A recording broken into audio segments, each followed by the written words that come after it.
Hi, I'm Pam and I love to cook. Welcome to my kitchen.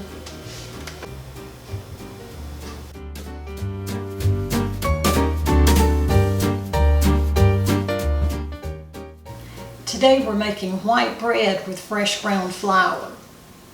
This bread recipe calls for kamut and hard white wheat. Kamut is a great source of fiber, selenium, and manganese. Kamut is also higher in antioxidants and polyphenols, which are generally anti-inflammatory, as well as magnesium, potassium, selenium, iron, zinc, and other important minerals. Hard white is high in iron, vitamin B6, phosphorus, and manganese. So we're going to grind our grains in the Wonder Mill.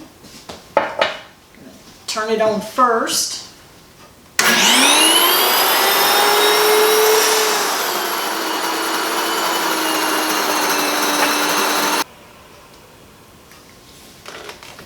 Okay, we have our freshly milled flour.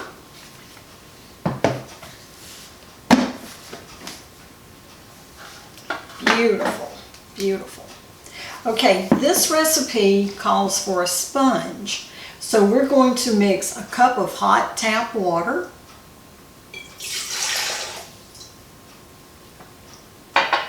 2 teaspoons of instant yeast, 2 teaspoons of honey granules, and I'm going to need 2 cups of the flour.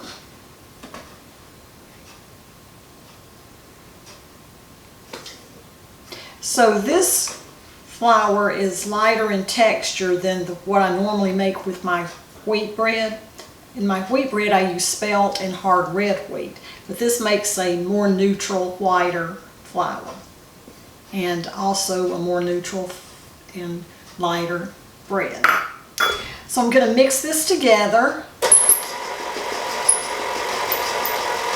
until it comes together, and then it will rest for 20 minutes.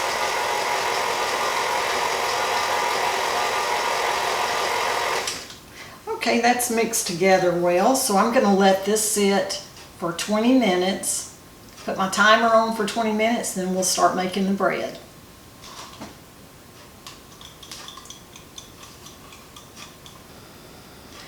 Okay, the sponge has been sitting here for about 20 minutes, and it's like a sponge. It has expanded, and the yeast has started working. So now we're ready to prepare our bowl and put all the ingredients for the bread. So first of all, we're going to put a cup of hot tap water, a 1/3 cup of olive oil, and a 1/3 cup of honey, which are in this measuring cup. First you put your olive oil and then you put your honey, and it comes out of the cup a lot easier.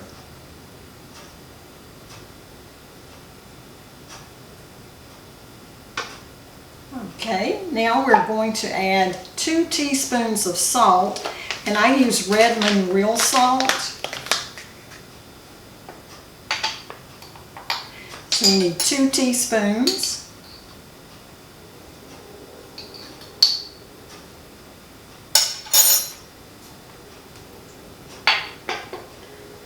We need 2 teaspoons of Bragg organic apple cider vinegar.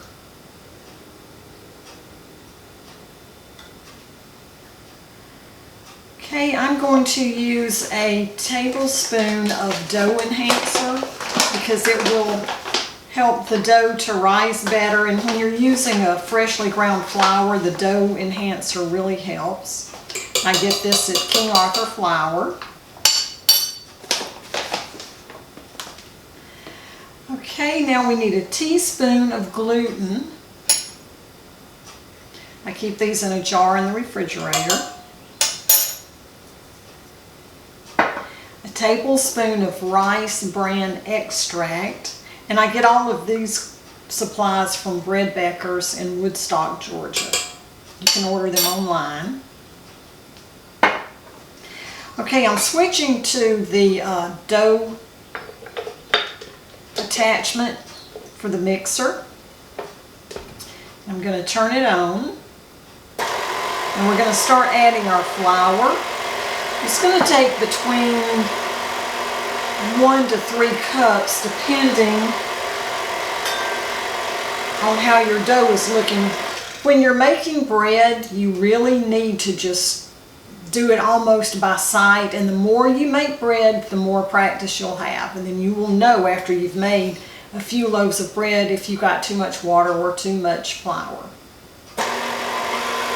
And it will depend also on if there's a lot of humidity in the air. So now we're going to start adding the flour.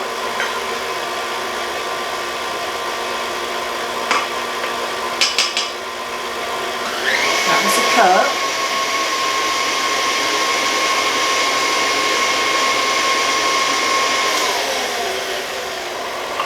And another cup.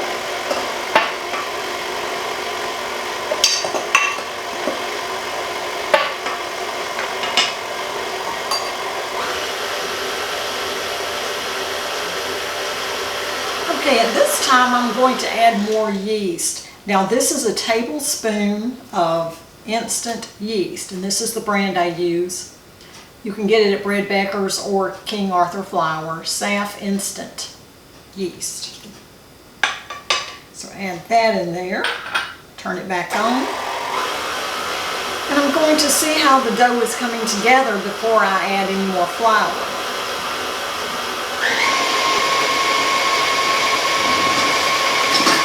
I'm going to scrape down the sides of the bowl.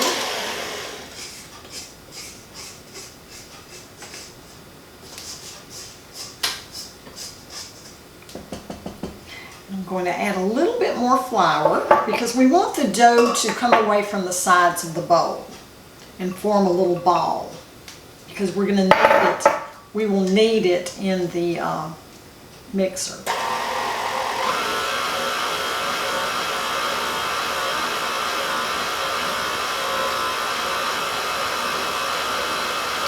Looking good. Add the rest of the flour.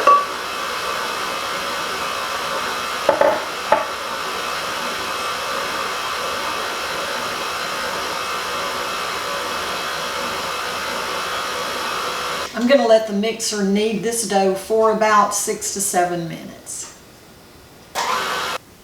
The bread dough has been going in the mixer for about 6 to 7 minutes. It's been kneading it with the dough hook. It's come to a ball. Now I did add a little more flour, maybe a cup or so, because for some reason the humidity or something, it just wasn't coming together, so I just added more flour. So now I'm going to take it out and I'm going to put it in this bowl. First I'll spray it with a little bit of olive oil so it won't stick. Then I'm going to turn this dough out into the bowl and I'm going to let it rise. Now you don't have to let it rise twice, but I really do like for mine to rise twice. One time is enough, but if you let it rise twice, you get lighter bread. So I'm going to put this into the bowl. It's a very dense dough, as you can see, because we used freshly milled flour.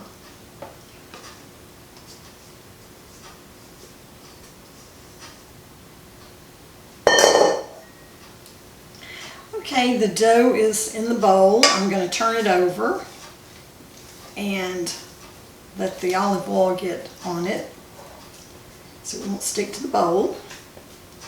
And then this bowl comes with a lid, so it's very nice to put the lid on it, or you could cover it with a towel.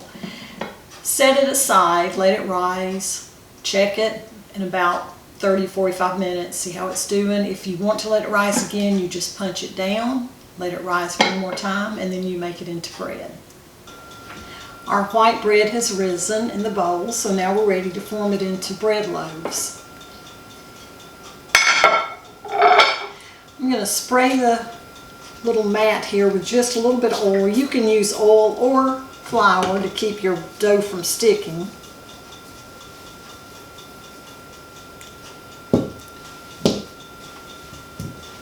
Nice bread dough. Okay, so I'm going to knead it just a little bit to get it to come together. I formulated this recipe because my husband loved my wheat bread, but in the summer he wanted white bread with his tomato sandwich. So I got tired of him buying the white bread at the grocery store, so I just formulated a white bread recipe. Okay, that's gorgeous. So we're going to cut it in half. That's about half. So I've already sprayed these pans with Pam, any kind of cooking spray you want. So I'm going to form my dough into a loaf. Place it in the pan.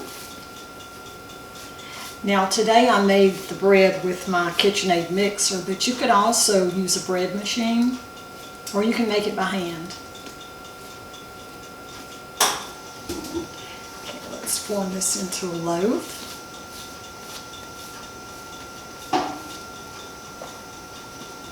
Okay, I'm going to set these aside and let them rise until double. Then I'll bake them at 350 for about 30 minutes.